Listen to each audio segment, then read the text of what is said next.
नमस्कार दोस्तों। तो अभी आप देख सकते हैं कि जिस ठंड के मौसम में बड़े बड़े अमीर लोग अपने घरों में हीटर जलाकर बैठे हुए होते हैं, उसी वक्त किसान के लड़के गांव और घर से बाहर आकर खेतों में किस तरह से काम करते हैं, फसल को लगाते हैं, फसल को अंतिम रूप देते हैं कड़कड़ाते हुए ठंड में। मेरा अमीरों से नम्र निवेदन है कि कहीं पे भी आपको कोई किसान या किसान का लड़का दिखता है तो थोड़ा उनसे अदब से पेश आए, क्योंकि यही वो भगवान है जिस भगवान की वजह से आपका ये शरीर है। आप इस धरती पर आते हैं, उस वक्त आपका वजन 2-2.5 kg का होता है। उसके बाद आप अनाज खाते हैं, वह अनाज जो इस मिट्टी से उपजता है, और वह अनाज इस मिट्टी से ऐसे किसान लोग उपजाते हैं, और उसी अनाज के खा करके आपके 6 फीट 5 फीट का बॉडी बनता है, और आपका वजन 50 kg 60 kg 100 kg हो जाता है। और इसी मिट्टी को खा करके आप इस मिट्टी के रखवाले जो असली किसान होते हैं उस पर आप जब रौब जमाते हो, उस वक्त आपको खुद समझनी चाहिए कि आप कितनी बड़ी गद्दारी करते हैं ऐसे किसानों से। क्या एक किसान इस काबिल भी नहीं है कि इनको 3 टाइम खुद अच्छा खाना मिल सके, पढ़ने के लिए अच्छा व्यवस्था मिल सके, इनको रहने के लिए अच्छा घर मिल सके? आप जाकर देखेंगे गाँव में तो ऐसे किसानों की जो हालत होती है काफ़ी जर्जर देखने को मिलता है। घर में ठीक से इन लोगों को खाना भी नहीं मिल पाता। यही जो दुनिया को खिलाने वाले हैं खुद खाने और दाने को तरसते हैं, यही जिनकी वजह से दुनिया चलती है, जिनको समाज में तिरस्कार किया जाता है, और जो समाज के असली निर्माता हैं, असली भगवान हैं जो किसान, उनका आज देखेंगे तो हालत काफ़ी एकदम बद से बदतर होते जा रहा। और एक तरफ वे जो लुटेरे देश के बड़े बड़े उद्योगपति पूंजीपति जो बड़े बड़े ऑफिस में बैठे होते हैं, जो बस इन्हीं के उपजाए दाने को खाते हैं और इन्हीं पे जुल्म करते हैं, उन्हें शर्म भी थोड़ा आता नहीं है।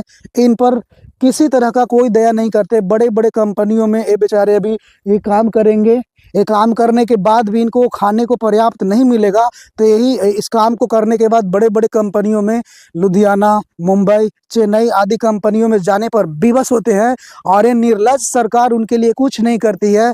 और तो और ऐसे लोग ना होगा तो ये काम करने के बाद रोड के किनारे कोई ठेला या रेडी पटरी लगाकर कुछ सामान बेचते हैं ताकि उनसे इनका परिवार का भरण पोषण हो सके। लेकिन वे सरकार उनके वो दुकानों को भी तोड़ डालती है।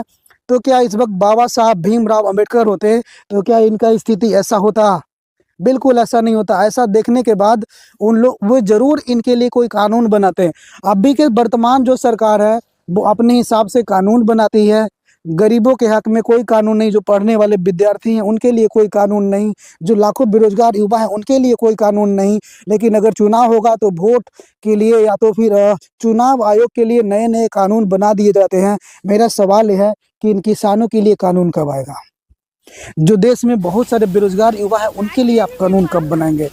एक बार फिर से मैं आपको याद दिला दूं, आप जो हैं आपका असली भगवान एक किसान है। अगर ये नहीं तो आप कुछ भी नहीं है। आपको दुनिया का कोई भी भगवान जीवित नहीं रख सकता, आपको खाना नहीं खिलाता, आपको भोजन नहीं देता।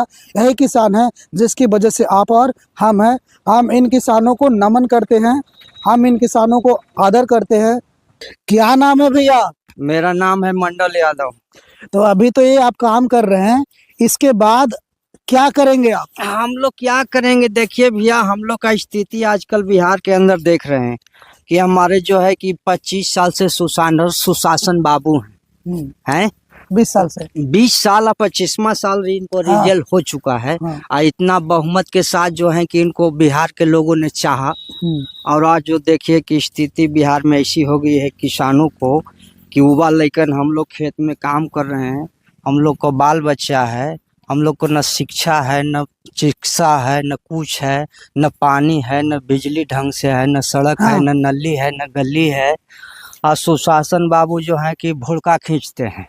बात को समझिए। अच्छा, हाँ, भुड़का आप लोग सर देखिए, भुड़का खींचते हैं महिला को। एक इतना हिजाब या भुड़का, जो भी हम लोग इतना पढ़े लिखे किसान आदमी नहीं। हाँ, ठीक। हम लोग का कहना है कि एक पढ़ लिख कर हम लोग के लिए कम से कम हम लोग का बाल बच्चा का भविष्य का डॉक्टर होता है। और उसी डॉक्टर को एक बिहार के इतना बड़ा प्रदेश का मुख्यमंत्री 25 साल या 20 साल जो बिहार ने उसको जो मेंटेनेंस दिया, मुख्यमंत्री बनाया, उतना बिहार को गरीबों किसान लोगों ने जो है कि उनको मेहनत से बनाया, विश्वास जगाया। एक डॉक्टर को भुड़का खींचते हैं, बेइज्जती करते हैं खुला मंच पर। अच्छा वो जो ठीक है, लेकिन हम सवाल ये है आपसे कि अभी ये तो हो जाएगा, एक खेती करने के बाद बाकी जो टाइम बचेगा उसमें आप कहाँ जाते हैं आप लोग काम करने? खेती करने के बाद है भैया कि हम लोग का इससे तो पेट भरेगा नहीं। सही बात। बाल बच्चा को पढ़ाना, इतना महंगाई है, दुनिया हैदारी है, सब्जी है, अगैरह वगैरह, कपड़ा लता, इतना GST अगैरह वगैरह सब महंगाई हो गया। तो हम लोग 1 महीना का काम है करेंगे। बिहार में कोई रोजगार नहीं है, कोई धंधा नहीं है, किसानों को कोई व्यवस्था नहीं है बिहार के अंदर, न कोई मंडियां हैं न फंडियां हैं। और हरियाणा पंजाब में देखते हैं मंडी भी है। बिहार में कोई व्यवस्था नहीं है, लूट मार है, कर्मचारी से लेकर जिला पदाधिकारी तक लूट डकैती है, फिर यहाँ भ्रष्टाचार है। अब बिहार के लोग, अब हम लोग यहाँ से काम करके दिल्ली, पंजाब, चेन्नई जैसी, मुंबई जैसी कंपनी में जा करके मजदूरी करेंगे।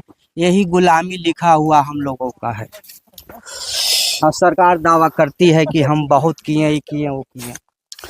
तो देख सकते हैं किस तरह से किसानों की हालत दयनीय है। अभी ये बोल रहे हैं कि भैया कि अभी यहाँ पे ना हमारे बच्चे को ना चिकित्सा है, ना एजुकेशन है, कुछ भी नहीं मिलता है, ये मजबूर हैं पलायन करने पर बाहर। तो आप लोग भैया थोड़ा अपना राय कमेंट में जरूर दीजिएगा। और आपको बता दें कि जो बिहार सरकार दावा करती है फ्री बिजली की, अभी बिहार में एग्जामिनेशन का टाइम है, बोर्ड का एग्जाम होगा, बच्चे 10th और 12th का एग्जाम देंगे, लेकिन एन मौके पर पढ़ने के ही टाइम में बिजली काट दिया जाता है।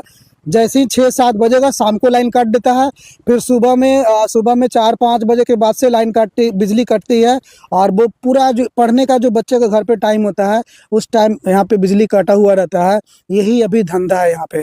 तो ऐसे में कैसे बच्चे पढ़ेंगे? आप लोग अपना राय कमेंट में ज़रूर से ज़रूर देंगे। Thank you.